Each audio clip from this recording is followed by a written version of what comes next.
మరోవైపు Telangana BJP chief రామచంద్రరావును house arrest చేశారు. సీఎం నివాసం ముట్టడికి పిలుపునిచ్చిన నేపథ్యంలో రామచంద్రరావును ముందస్తుగానే పోలీసులు హౌస్ అరెస్ట్ చేశారు. మహిళా రిజర్వేషన్ బిల్లును కాంగ్రెస్ అడ్డుకుందని బీజేపీ ప్రధానంగా ఆరోపిస్తోంది. ఈ క్రమంలోనే నిరసన కార్యక్రమాలకు దేశవ్యాప్తంగా పిలుపునిచ్చింది. అయితే ఇక్కడ తెలంగాణలో సీఎం రేవంత్ నివాసం ముట్టడించేందుకు పిలుపునిచ్చిన నేపథ్యంలో ముందస్తుగానే ఇటు బీజేపీ చీఫ్ రామచంద్రరావును పోలీసులు హౌస్ అరెస్ట్ చేశారు.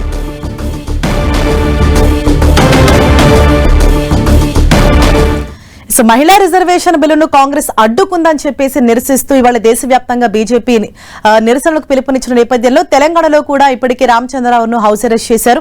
సో ఓవరాల్ డీటెయిల్స్ తెలుసుకుందాం. మా ప్రతినిధి అజయ్ మనకు అందుబాటులో ఉన్నారు. అజయ్, మనం చూడొచ్చు దేశవ్యాప్తంగా బీజేపీ నిరసనలకు పిలుపునిచ్చినటువంటి పరిస్థితి కనబడుతుంది. మహిళా రిజర్వేషన్ను కాంగ్రెస్ అడ్డుకుందన్న ఆరోపిస్తూ దేశవ్యాప్తంగా కూడా నిరసన కార్యక్రమాలకు పిలుపునిచ్చింది. ఈ నేపథ్యంలో ఈరోజు తెలంగాణ ముఖ్యమంత్రి సీఎం రేవంత్ రెడ్డి ఇంటిని ముట్టడించాలంటూ కూడా బీజేపీ రాష్ట్ర అధ్యక్షుడు రామచంద్రరావు పిలుపునిచ్చిన నేపథ్యంలో ఎక్కడికక్కడ హౌస్ అరెస్టులు కొనసాగుతున్నాయి. స్వయంగా రాష్ట్ర అధ్యక్షుడు రామచంద్రరావును కూడా అరెస్ట్ చేసినటువంటి పరిస్థితి కనబడుతుంది. ఇక్కడ 11 గంటలకు రేవంత్ రెడ్డి ఇంటికి చేరుకొని అక్కడ నిరసన కార్యక్రమం నిరసన తెలపాలి. ఏదైతే మహిళల హక్కులను కాలరాసే విధంగా మహిళలకు రావాల్సినటువంటి రిజర్వేషన్లు అడ్డుకున్నటువంటి కాంగ్రెస్ ప్రభుత్వానికి, కాంగ్రెస్ పార్టీకి వ్యతిరేకంగా ఈ నిరసన కార్యక్రమాలకు పిలుపునిచ్చిన నేపథ్యంలో ముందస్తు అరెస్టులు, అదేవిధంగా హౌస్ అరెస్టులు కొనసాగుతున్నటువంటి పరిస్థితి కనబడుతుంది. ప్రస్తుతం మనం రామచంద్రరావు ఇంటి దగ్గర మనం ఉన్నాం. రామచంద్రరావును కూడా పోలీసులు హౌస్ అరెస్ట్ చేసినటువంటి పరిస్థితి కనబడుతుంది. అయితే 11 గంటలకు రేవంత్ రెడ్డి ఇంటికి వెళ్ళాలన్నటువంటి కాల్ అయితే ఉందో ఆ కాల్ తోటి ఇక్కడికి బీజేపీ శ్రేణులు అయితే చేరుకుంటున్నటువంటి పరిస్థితి మనం కనబడుతుంది. మనతో పాటు రాష్ట్ర అధ్యక్షుడు రామచంద్రరావు ఉన్నారు. ఆయన అడిగి మరిన్ని విషయాలు తెలుసుకునే ప్రయత్నం చేద్దాం. సార్, ఏ విధంగా చూస్తారు ఈ మహిళా రిజర్వేషన్ బిల్లును అడ్డుకోవడాన్ని?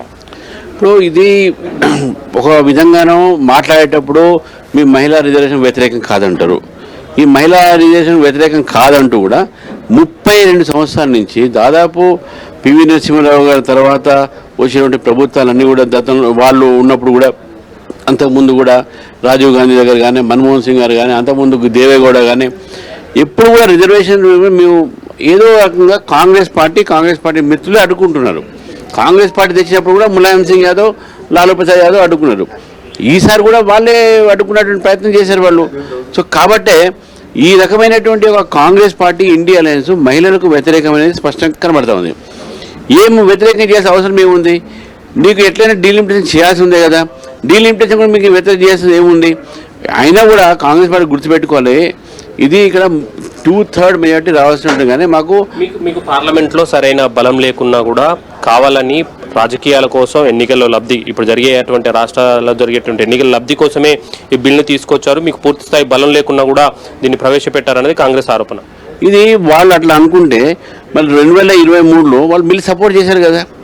అప్పుడు సపోర్ట్ చేసినప్పుడు ఇప్పుడు ఎందుకు సపోర్ట్ చేయట్లే? వాళ్ళ సపోర్ట్తోనే మేము ఆ రోజు పాస్ చేయించినాం. మళ్ళీ ఇప్పుడు ఎందుకు సపోర్ట్ చేయట్లేదు?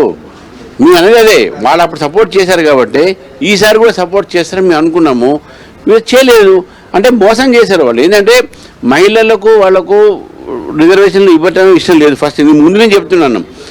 రేవంత్ రెడ్డి గారు సౌత్ నార్త్ ఒక భవన్ తీసుకొచ్చి, లేకుంటే హైబ్రిడ్ మోడల్ తీసుకొచ్చి ఇవన్నీ కూడా వాదనలు పెట్టింది ఏంటంటే ఉమెన్ రిజర్వేషన్ బిల్ని అడ్డుకోవాలని. నేను ఫస్ట్ నుంచి అదే మెయింటైన్ చేస్తాను. కాంగ్రెస్ పార్టీ అడ్డుకుంటుంది, వాళ్ళకి ఇష్టం లేదు. కానీ ఏదో లాస్ట్ మూమెంట్లో వాళ్ళ అక్కల మీద, చెల్లెల మీద, తల్లుల మీద ప్రేమ ఉంటుంది, వచ్చి వేస్తారేమని చెప్పి మేము అనుకున్నాం. కానీ వాళ్ళు మోసం చేశారు, వాళ్ళు దగా చేశారు మహిళలకు అని చెప్పేసి మేము భావిస్తాం. మహిళలకు దగా చేశారంటారు, కానీ కాంగ్రెస్ పార్టీ మాత్రం ఇది ఒక ప్రజాస్వామ్య విజయం అంటూ కూడా వాళ్ళు కొనియాడుతున్నటువంటి పరిస్థితి. వాళ్ళు అట్లా అనుకుంటారు, రేపు చూపెడతారు కదా మహిళలు వీళ్ళ విజయం ఏముందనేది. ఈరోజు మహిళలు అసహించుకుంటున్నారు కాంగ్రెస్ పార్టీ ఇండియా అనేసి. వాళ్ళకి రావాలంటే కాంగ్రెస్ పార్టీకి ఏంటంటే సోనియా గాంధీకి వస్తేనే రాజకీయ వాళ్ళకు పవర్ రావాలి, ఇందిరాగాంధీకే రావాలి, ప్రియాంక గాంధీకే రావాలి. అంటే సామాన్య మహిళ ఎల్లమ్మకు, మల్లమ్మకు, పుల్లమ్మకు వద్దు రాజకీయాలు, వాళ్ళ రాజకీయాలు రావద్దు. ఆ ఆలోచన వీళ్ళది. ఫ్యూడల్ ఆలోచనతో కాంగ్రెస్ పార్టీ పరివారవాద కుటుంబ ఒక పరిపాలన ఉండాలనే ఆలోచనతో ఆ కుటుంబాన్ని బానిసగా ఉండాలని చెప్పేసి రేవంత్ రెడ్డి లాంటి వాళ్ళు, పొన్నం ప్రభాకర్ లాంటి వాళ్ళు ఈరోజు బిహేవ్ చేస్తూ ఉన్నారు. వీళ్ళు బానిసలు కాబట్టి ఈ రకమైన స్లేవరీ మెంటాలిటీ బ్రిటిష్ వారు ఫామ్ చేసినటువంటి ఒక ఏఓ హ్యూమ్ నుంచి Congress party it is slave mentality నుంచి కంటిన్యూ అవుతున్నారు. కాబట్టి వాళ్ళకి స్లేవరీ చేసినటువంటి యొక్క ఈ కుటుంబముకు వీళ్ళు స్లేవరీగా ఉన్నారు.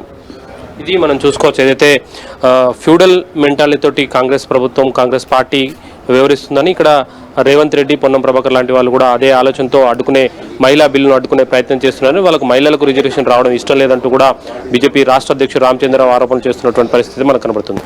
Thank you Ajay.